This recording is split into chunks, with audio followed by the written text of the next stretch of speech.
8, de 14 à 16. Lisons au nom de Jésus. Car tous ceux qui sont conduits par l'Esprit de Dieu sont fils de Dieu.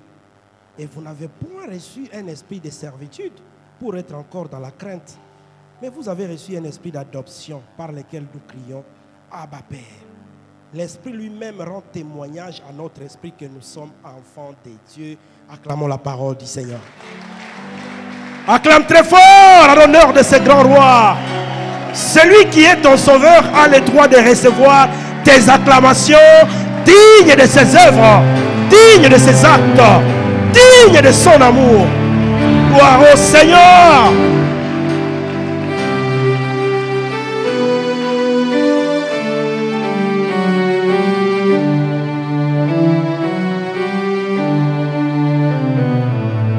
Est-ce que quelqu'un se sent fortifié par le Saint-Esprit? Est-ce que tu te sens fortifié par le Saint-Esprit?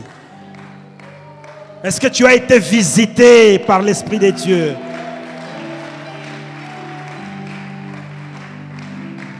Gloire au Seigneur. Le Seigneur est en train de nous rappeler ici que nous n'avons pas reçu l'esprit de peur, ni de servitude, mais l'esprit de force. Parce que peu importe ce que l'ennemi peut planifier, ça ne nous fait rien. Il ne va rien faire. Parce que nous sommes en Christ. Parce que notre avenir est rassuré et garanti. Alors, cela ne devrait pas nous affecter en tant qu'enfants de Dieu. Ça devait plus nous amener à nous approcher davantage, à nous rapprocher davantage de lui et à sceller notre intimité. Pendant que je finis à donner le message que j'ai donné ici, il y a le pasteur Adi qui m'a suivi ici. Il est venu ajouter un élément par rapport à ce que nous avons donné. Il dit qu'ils ont aussi reçu presque le même message la semaine quand ils étaient en prière. Mais il y a un élément là où le Seigneur a dit, il est vrai que c'est le moment où beaucoup de nos patriarches vont aussi aller en repos. Dieu va les reposer. Et il y en a qui vont partir aussi très jeunes, tout simplement parce que le Seigneur ne veut pas le perdre par la suite. Alors quand des choses comme ça arriveront, nous ne devons pas penser que Dieu n'a pas écouté nos prières. Nous ne devons pas penser que peut-être que nous n'avons pas bien prié. Mais seulement, l'avantage que nous avons, comme il a dit, il nous avertira. Il nous avertira. Et il a promis d'agir également. Le grand conseil que nous nous donnons, nous, enfants de Dieu, c'est que quand des circonstances comme ça arrivent, toi qui vis encore dans une double vie, nous te prions d'arrêter. C'est le moment où tu n'as même pas besoin que quelqu'un vienne te prêcher. Les circonstances elles-mêmes devraient te prêcher. Et te dire, tu peux maintenant arrêter avec cette vie-là de cachette. C'est juste un évangile qui vient sauver des âmes aussi. Et la Bible dit, la nature elle-même ne vous enseigne-t-elle pas? Les circonstances ne vous enseignent-elles pas? Nous n'avions même pas besoin de prêcher, croyez en Christ, tout ça, parce que déjà quand je vois que ça n'épargne personne, je peux déjà me repentir et dire, Seigneur, je viens à toi. J'ai longtemps menti.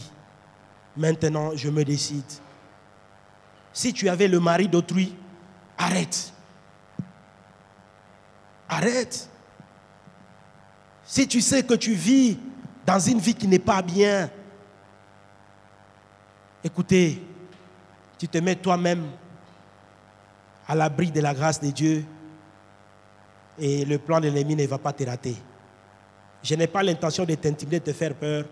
Je te dis la vérité.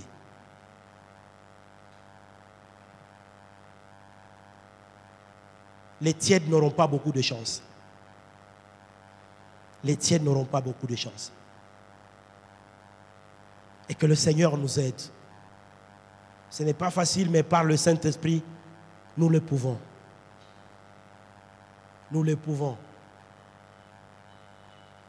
Et l'apôtre Paul est en train de dire clairement dans cet épître aux Romains, il dit, vous n'avez pas reçu l'esprit des peurs. Parce que nous sommes dans un moment, j'aimerais dire à quelqu'un, ne pense pas que nous vivrons un seul moment où cette histoire va passer et puis ça va être bien calme. Non. Nous irons de mal en pire. Parce que les temps sont durs. Mais c'est les temps également où le Seigneur veut nous utiliser aussi puissamment.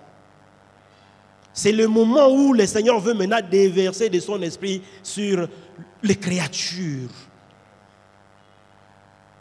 Alors ça sera la part, le lot de ceux-là qui vont se rendre disponibles, qui vont dire, oui Seigneur, je suis là, je suis prêt. J'accepte d'arrêter avec ça. Je veux te suivre. Je veux te suivre. Mourir n'est pas un problème.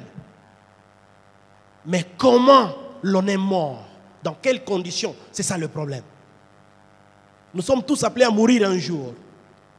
Mais la condition dans laquelle cette mort nous trouvera, c'est ça qu'il faut que nous puissions toujours travailler de manière à nous tenir prêts par la grâce de Dieu. Par la grâce de Dieu. Écoutez, le Seigneur m'a mis à cœur de partager juste un message avec son peuple que j'ai intitulé « La mentalité de victoire dans la prière ». Nous sommes dans les mois d'implication, mais le Seigneur a voulu que nous puissions conclure et commencer à introduire ce mois avec la prière. Et là, le Seigneur veut encore une fois nous enseigner sur cette mentalité d'un victorieux. Bien-aimés dans le Seigneur, il n'y a pas un grand démon dans la vie de l'homme comme une mauvaise mentalité. Pourquoi je l'appelle grand démon? Parce que ce grand démon peut nous accompagner même jusque dans le lieu très saint. Il est là avec nous. Mauvaise mentalité. On a vu parmi les disciples qui avaient une très mauvaise mentalité et qui partageaient, qui communiaient avec Christ à la table. La mauvaise mentalité. Prier, c'est une chose, mais développer une mentalité qui correspond à la pensée de Dieu, c'est ce que Dieu recherche. Je priais. J'ai ordonné. J'ai dit stop plan malveillant. J'ai dit stop Covid. J'ai dit stop esprit de mort. Le diable observe maintenant quelle mentalité tu as décidé de commencer à développer face à tout cela. Lorsque tu apprendras à la télé que maintenant, ce n'est plus delta, c'est bêta maintenant. C'était alpha, maintenant on nous parle de delta. Après quand on dira maintenant c'est sigma. Quelle sera ton attitude? Tu vas oublier tout ce que le Seigneur t'avait déjà dit pour embrasser la peur, la terreur que te communique le monde? Ou tu vas garder la mentalité d'un enfant de Dieu caché dans le Seigneur et qui n'a peur de rien et qui sait que son éternité est garantie, peu importe l'issue de la situation?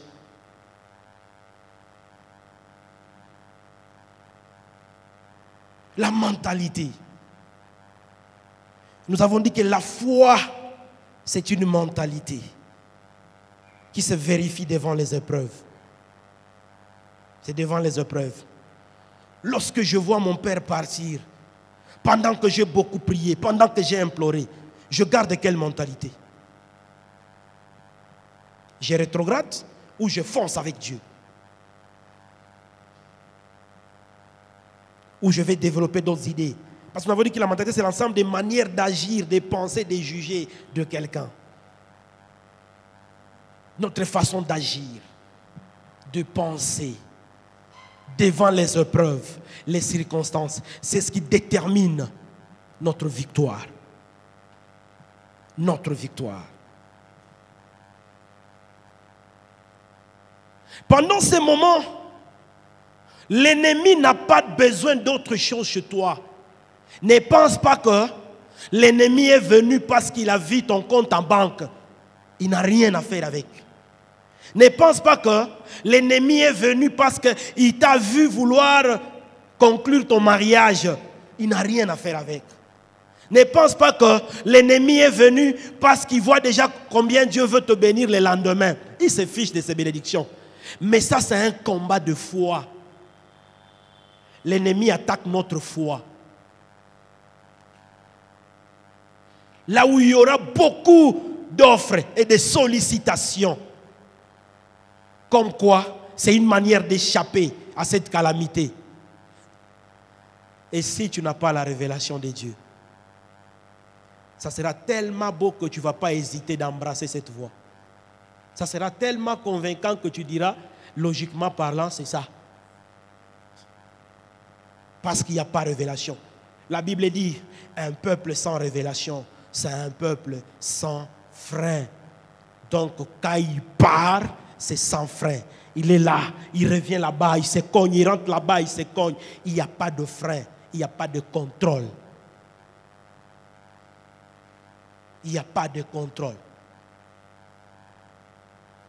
Pendant que nous menons des débats scientifiques dans les universités où nous enseignons avec d'autres professeurs, et on leur pose la question, les amis, c'est quoi la solution, vous les profs? Non, moi je dis non, c'est l'occasion, vous devrez maintenant accepter que nos grands diplômes ne valent rien sans Jésus. C'est maintenant le moment d'accepter l'échec. On a échoué. Parce que dans notre monde là-bas, je pense que c'est la couche la plus touchée. Il ne se passe pas une semaine sans qu'il y ait 1, 2, 3, 4 professeurs qui soient partis d'université avec des grands cerveaux. Et nous, les petits serviteurs de Jésus, nous sommes contents parce que nous leur disons, où est votre savoir? Gloire au Seigneur. Le premier élément qui doit nous caractériser lorsque nous voulons développer la mentalité de victoire. Ici, la prière pour nous, c'est une manière, un mode de vie avec Dieu. Notre manière de faire et de vivre avec Dieu. C'est toujours apprendre à regarder, à poser ses yeux sur Jésus. Toujours. Le problème est là, mais nous devons fixer sur Golgotha. Il y a des problèmes partout. Avant-hier, je me suis réveillé et la nuit là, il y a eu déjà 2 voisins. Donc voisins de l'autre côté, voisins de l'autre côté, qui sont partis. Je vais parler de notre sœur Chanty qui a perdu son père parce qu'ils sont presque voisins chez nous. Il y a l'autre, l'ingénieur aîné aussi qui est parti comme ça. Et on pose la question, lui, on dit à peine il est arrivé à l'hôpital et il est parti. On a fait tous les examens, rien à signaler. Le père de notre sœur Chanty également, c'était le cas. On a tout fait, on a scanné les poumons, on a tout fait à Simac. On n'a rien vu. Mais il est parti. Mais même quand toutes ces choses-là arrivent, des informations terrifiantes, nous, si nous sommes des enfants de Dieu, nous devons garder nos yeux fixés sur Jésus. Si nous osons enlever nos yeux de Jésus pour les braquer sur le problème, 5 minutes c'est beaucoup. Tu vas commencer à développer de maladies cardio, X, Y. Tu seras dans une terreur. À cause de mi après quelque chose. À cause de ouïe. Quand tu regardes ton mari, tu dis, si mon mari partait, qu'est-ce que je deviens?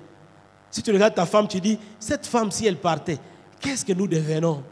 Vous voyez cette vie-là d'insécurité émotionnelle, morale et psychique, tout ça. Non, le Seigneur veut nous épargner de ça. Il veut juste que nous puissions développer la mentalité de victorieux. Parce que ce combat-là n'est pas notre. Il y a plus de 2000 ans, nous avons déjà la victoire. Est-ce que nous prenons conscience de cette victoire-là? Est-ce que nous sommes conscients que Jésus a déjà vaincu à Golgotha? Ça, il n'y a personne qui viendra te le faire comprendre. Il faut que tu prennes la décision de prendre conscience de ça. Et de dire, je veux marcher de cette manière-là. Je veux marcher de cette manière-là. Gloire au Seigneur. Au lieu de fixer sur nos problèmes, nous voyons dans les déserts comment est-ce que les enfants d'Israël, lorsqu'ils ont murmuré contre Moïse et Dieu, Dieu leur a frappé par les serpents brûlants. Et ils ont été mordus. Mais après, quand ils ont crié vers Dieu dans sa miséricorde, qu'est-ce que Dieu a fait? Il a simplement dit à Moïse, le principe chez moi, c'est le choix de sur quoi vous fixez vos yeux. Point barre. Dites au peuple, il y a déjà une solution élevée ici, les serpents d'airain. Quiconque, même quand il est en train de souffrir, même celui qui n'est pas encore mordu, s'il prend seulement la décision, dit voilà, je regarde à la croix, je regarde Jésus, je cesse de regarder les serpents qui est en train de me mordre, il sera guéri. Les serpents d'airain est toujours là, Jésus de Nazareth. La croix de Golgotha est toujours élevée dans notre vie. Il est toujours là à tout lieu, à tout moment que nous avons de problèmes. Mais nous avons le choix de regarder soit à nos problèmes ou à la croix. Nous avons le choix. Parce que là, tout est accompli. Dans les tout, même les autres fléaux qui ne sont pas encore là, c'est déjà accompli à la croix. C'est déjà vaincu à la fois. Même si on allait à sa 48e vague, c'est déjà vaincu à la croix. Ça ne peut pas nous effrayer. Ça ne doit pas affecter notre manière, la joie que nous avons dans le Seigneur. Ça ne devrait pas nous affecter. Parce que le Seigneur est là. Regardez. Étienne nous enseigne des choses. Étienne, un homme qu'on est en train de lapider, mais lui n'a pas les yeux fixés sur les pierres, les arbres et les autres armes blanches. Non, il regarde au ciel et il voit la gloire. Si tu apprends simplement à regarder à Dieu, à regarder au ciel, pendant que les autres seront en train de voir Macao, toi tu verras la gloire de Dieu. Tu verras le salut de l'Éternel. Oui, c'est ça. Et on va te poser la question. Comment toi tu es calme et tranquille? Moi je vois seulement venir le salut de l'Éternel. C'est tout ce que je suis en train de voir. Mais toi, tu ne vois pas que ça devient compliqué. Ça, c'est votre problème. Je suis dans ce monde, mais je ne suis pas de ce monde. Moi, je vois ce qui se passe dans mon royaume, là-bas. C'est la mentalité des gens qui marchent dans la victoire. Dans la victoire. Même dans leurs déclarations, quand ils te parlent, un enfant de Dieu qui a cette mentalité de victoire, quand ils te parlent, tu ne sens pas la panique dans ses dires. C'est comme quelqu'un qui n'est pas avec vous. Vous racontez des histoires, il vous dit c'est pas grave, ça c'est rien, d'ailleurs c'est déjà fini. Toi tu n'as pas appris, non, ce sont des théâtres, le Seigneur est au contrôle. Et on te regarde, on dit quelle foi. Mais tu n'as pas vu ton père est parti. Non, mon père n'est pas parti, mon père est en mission. Vous pensez qu'il est allé continuer l'œuvre là-bas et nous allons le rejoindre d'ici là. Toi, tu n'as pas peur de la mort. Qui t'a dit que la mort? L'apôtre Paul dit que mourir pour nous, c'est un gain. Et vivre, c'est Jésus. Gloire au Seigneur. Gloire au Seigneur. Que l'ennemi ne nous emballe pas dans cela. Nous devons vivre dans l'action de grâce. Toujours dans l'action de grâce. Deuxième élément. Au-delà de fixer nos yeux, vivons toujours dans une attitude d'action de grâce. La joie doit toujours se lire sur nos visages. Sinon, l'ennemi a le projet de nous attrister, de nous rendre un peu malheureux et que la vie devienne dégoûtante. C'est ça son projet. Comme ça, on est dans une peur, dans une panique. Non, nous devons toujours vivre dans une attitude d'action de grâce. Action de grâce. Réjouissez-vous dans le Seigneur. Tous les jours, toujours dans le Seigneur. On se réveille le matin dans le Seigneur. Mes enfants sont malades dans le Seigneur. Moi-même, je ne me sens pas bien dans le Seigneur. Je respire difficilement, mais je loue. Je danse. J'essaie de crier si je le peux. Et les gens disent, mais il est fou, il est... Non. Nous ne vivons pas par la vue, nous vivons par la foi. C'est ce qui fera la distinction entre les enfants de Dieu et le monde. Et le monde. Toujours se réjouir dans le Seigneur. Ceux qui vivent dans la victoire, ceux qui sont des victorieux, c'est des gens qui apprennent à se cacher dans des moments comme ça. C'est le moment des replis stratégiques. Ah, j'étais devenu faible en prière. Je pense qu'il faut que je me retire un peu pour chauffer un peu. Je dois me retirer pour commencer à bien méditer la parole. Je dois avoir maintenant des cartouches parce que l'ennemi est à l'œuvre. Tu te retires, tu te caches. Si tu étais très visible dans un monde X, Y que tu connais, tu te dis, je prends d'abord congé, j'ai du travail. La mentalité de cache-toi, ça c'est pour les victorieux. On ne peut pas être un victorieux sans l'habitude de se retirer, se cacher. Malheureusement, nous avons des gens. Nous voyons bien que la baleine de Jonas est en train de nous avaler. Il y en a qui sont déjà dedans. Mais qui dorment? Non, n'acceptez pas de dormir. Faites comme Jonas. Prie. Même dans le ventre du poisson là, prie. Ta prière va provoquer la nausée. Et la baleine va te vomir. Et pas n'importe où, vers ta destination. Ah, quelqu'un n'a pas compris.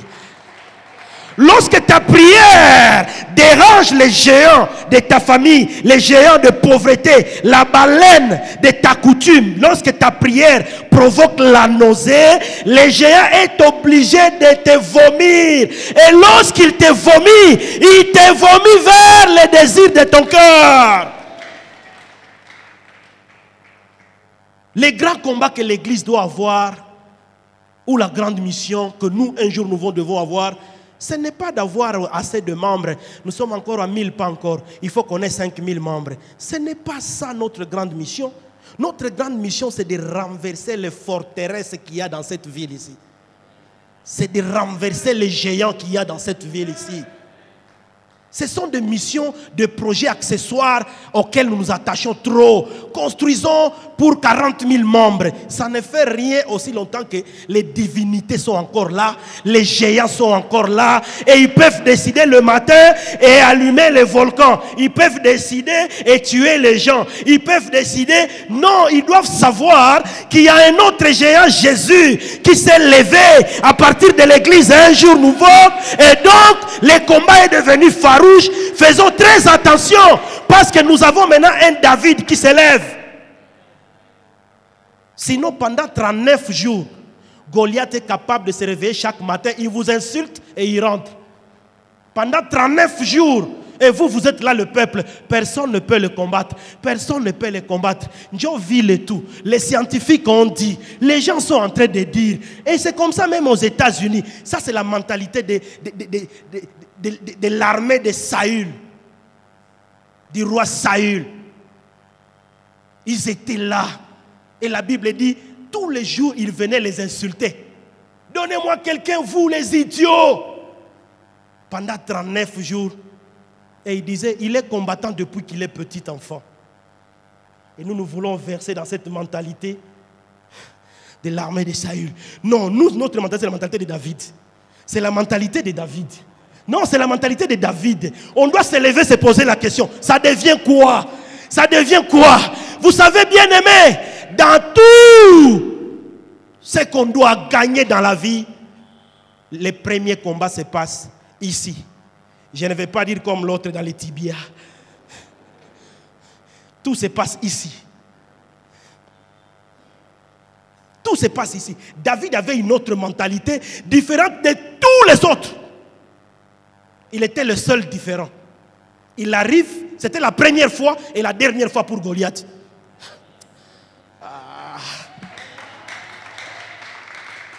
C'était la première fois et la dernière fois. Ne vois pas ce fléau emporter ton oncle. Tu te calmes parce que c'est l'oncle. Il vient, il emporte la tante. Tu te calmes parce que c'est la tante. Les jours où il va toucher à ta femme, il va toucher à ton mari, à ton enfant, tu sentiras qu'il fallait déjà t'élever depuis bien longtemps. Il commence petit. C'est ça le serpent. Il commence petit dans les jardins d'Éden. Mais il finit dragon dans l'Apocalypse. Je ne sais pas s'il y a quelqu'un qui a compris. Ne néglige pas ce phénomène. Donne-toi un programme. Lève-toi chez toi, avec ta famille. Ne dors pas la nuit entière. Refuse de dormir la nuit entière. Lève-toi et dis, non, non, non, non, non. Ça fait 39 jours que tu as insulté notre Dieu, que tu nous as insulté, nous, enfants de Dieu. Maintenant, toi, fini.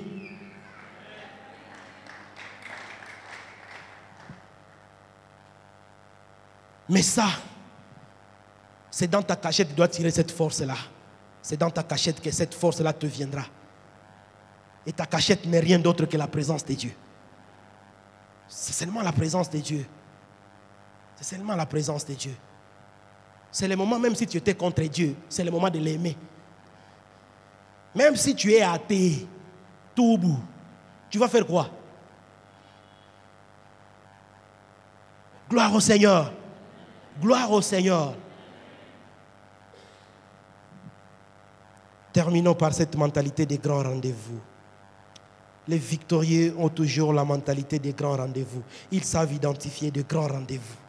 Ils savent identifier les grands moments où le Seigneur veut leur communiquer quelque chose. Ils savent identifier des moments comme ça. L'homme de Bethesda, il ratait pendant 38 ans les grands rendez-vous pendant qu'il était là. Parce que l'ange ne venait pas agiter l'eau à tout moment. Écoutez bien aimé, Dieu ne sera pas toujours là à tout moment en train de venir agir. Non, notre Dieu est un Dieu de rendez-vous, il respecte les rendez-vous. C'est un Dieu de rendez-vous. Il n'agira pas selon toi, il agira selon lui. Gloire au Seigneur. La mentalité des grands rendez-vous doit toujours être là. Là où lorsqu'il y a un rendez-vous avec Dieu, ne le rate pas. Ne le rate pas parce qu'il va te communiquer quelque chose. Tu vas recevoir ton miracle sans être mouillé. Tu vas avoir ton mariage sans beaucoup de jeûnes de 40 et de 60 jours comme les autres. Seulement parce que tu as été en contact avec lui. Et ton mariage arrive. D'ailleurs, Dieu a dit qu'avec la prière que nous devions faire, les hommes de Dieu devaient faire pour le peuple de Dieu, il va aussi bénir avec beaucoup de mariages ici.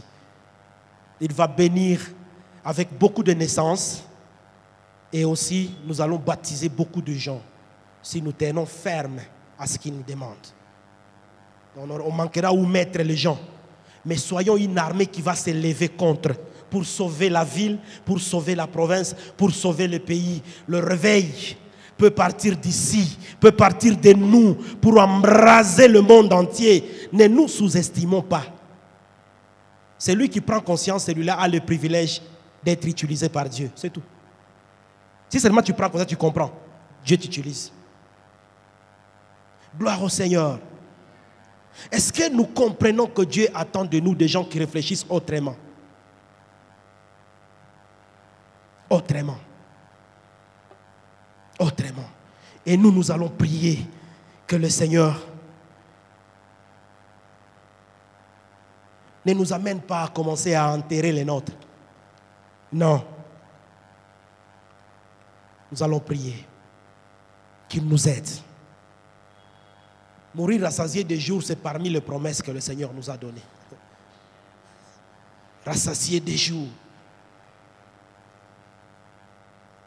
Papa Pacifique est mort. Tout ce qu'on retient, il était en train de prêcher ce jour-là et on commence à balader les photos avec son microphone. Il disait ça se passe au tibia. Il disait ceci. Mais il va où ce jeune homme? Il n'a rien fait dans ce... Il va où Pacifique? Il va où? La mission est encore grande. Et lorsque le Seigneur m'a dit, pourquoi vous dites toujours que c'est ma volonté? Est-ce moi qui avais autorisé la mort d'Abel? Oh, vous voyez, le Logos nous dit que rien ne peut arriver sans la volonté de Dieu. Mais le Réma de Dieu dit, pourquoi vous dites toujours ça? Ça me tourne encore la tête. Je me dis, bon, qu'est-ce que je dois retenir? Qu'est-ce que je dois dire? Dieu reste Dieu. Dieu reste Dieu. Est-ce que nous pouvons être notés dans la prière? J'aimerais donner cette opportunité à quelqu'un qui n'a pas encore donné sa vie à Jésus. Golgotha est là pour toi. La croix de Jésus se présente au-devant de toi. Il suffit que tu le regardes et tu vivras. Tu seras guéri. Pendant que nos yeux sont fermés, tu vas juste lever ta main et dire, Seigneur, je suis là. Je suis là, Seigneur. Que Dieu te bénisse. Que Dieu te bénisse. Que Dieu te bénisse.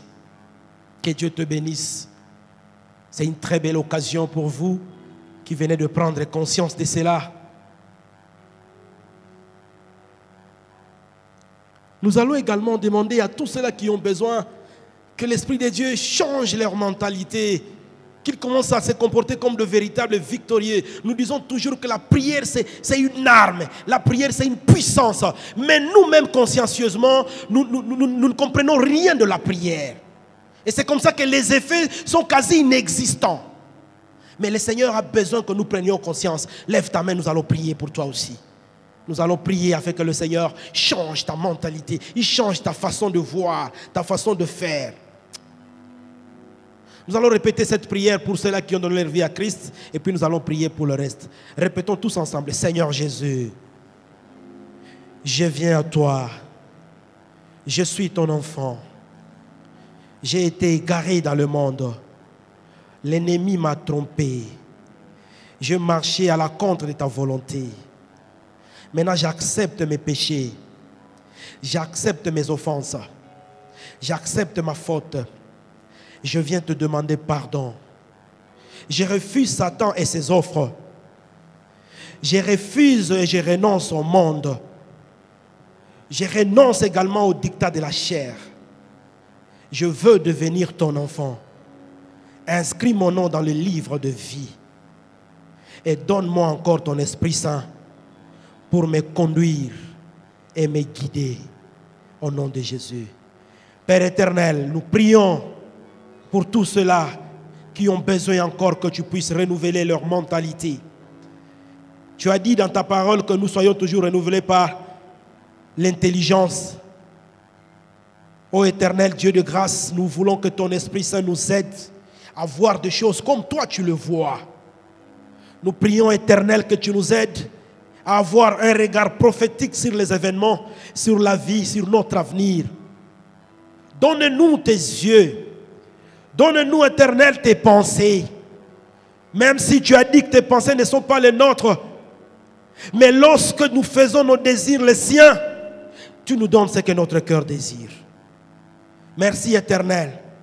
Parce que quand nous manquons quelque chose, tu nous as demandé de te le demander et tu nous le donnes sans reproche. Merci parce que tu ne nous reproches rien, mais tu nous communiques déjà ta mentalité. Nous t'acclamons et te disons merci au nom de Jésus.